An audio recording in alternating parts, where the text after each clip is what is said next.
Hello, everybody.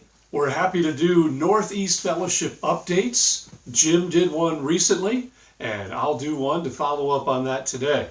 We have a big announcement and then several encouraging trends and news to share, and then an overall update about our fellowship.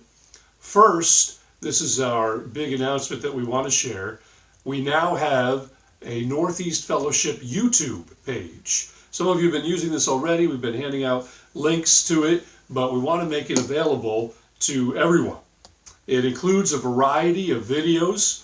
First, we designed it to be helpful for churches without pastors and our revitalization churches, and then churches where we were scheduled to speak so that they could have video messages for their Sunday services. I'd like to extend this to others, really anybody who can be helped by these, especially pastors who right about now could use a break on a certain Sunday. And then further on this channel we have devotionals as well. Some shorter length messages that can help and encourage you. You're all going to binge watch them if you want. These include one for kids. It's called Sounds That Drown. If you've got kids or grandkids in your life, you could share that with them. There's one for those who live alone. This was especially designed for a group of people that's very important to me, our pastors' widows. But it really kind of is helpful to anybody who lives alone, and particularly during this COVID-19 season, if you've got that cabin fever and you're quarantined too long. It's called simply For Those Who Live Alone. There's a part 1 and a part 2. And then just a lot of things that you can explore. It's all available to you to use for yourself or to share with others, including in a church setting. Now, I have a lot of encouraging news that I'm really happy to share with all of you. There's an upside to this situation. There's an obvious large downside to the quarantine and the ban and the not being able to meet together in our churches, but we're seeing some great upside as well. A lot more people are attending our services via online options. We've been commonly getting reports that the number of viewers is more than the normal in-person attendance, and sometimes much more, including many churches that are telling us 2 to 3 times their normal attendance. And while it's hard to gauge who all is watching, we know that in some churches it includes those groups of people that you're always inviting in person and they're constantly turning you down, but the Lord has a hold of their attention during this time, and they're at least willing to watch online. So we're very thankful for that. Also, it's been just a great trend to see all of the outreaches. I wrote a piece way back at the beginning of this called the RX for coronavirus, a little prescription for how to handle it, and had suggested some outreaches, and so many of you have just taken it and run with it, and it's a real thrill to see. Others are doing this too, and they deserve a lot of credit, but I'm so happy to see our churches and our people at the front of the line reaching out. A number that are doing food giveaways, and then a lot of people who are reaching out to seniors, starting with their own, doing deliveries of needed things, also doing deliveries of special things like home-baked goodies and CDs with church services and music on them for those who don't have internet access. And then parades where people are kind of driving by and getting out, waving, singing a song or two, and spreading some cheer that way.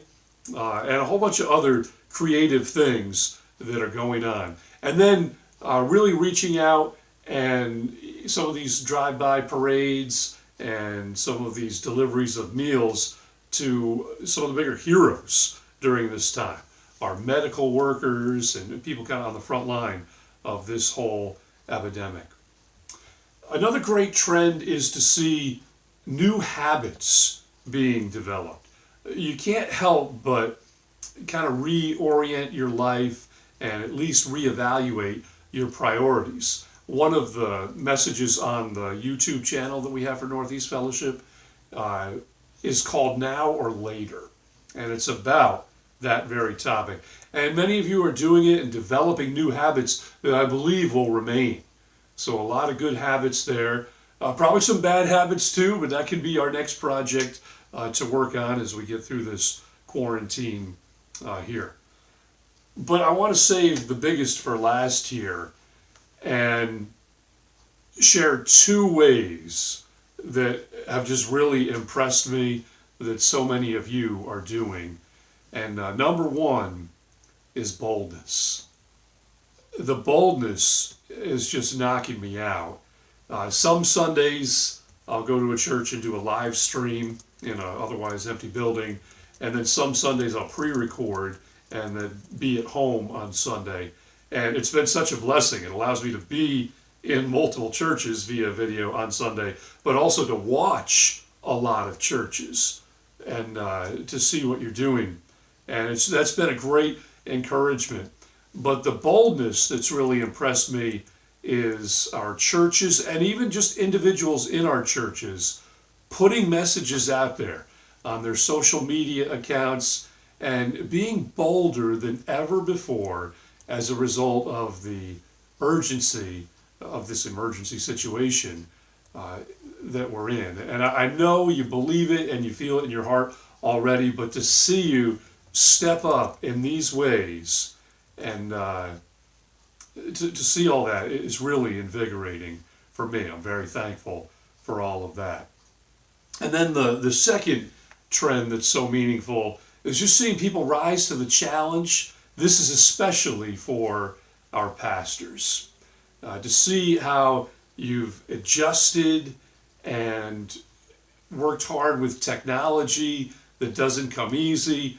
Not too many of you ever planned to be televangelists, but overnight we all became that.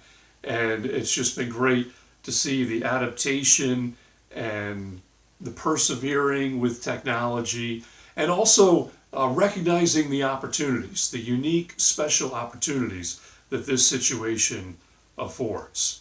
And I just want to encourage everybody to hang in there, hold on. We're starting to see the light at the end of the tunnel and hope that we're towards the end of this thing. But please persevere, don't give up, and let me close with the great words of Galatians 6:10. Let us not grow weary in well-doing, for in due season we will reap if we don't faint.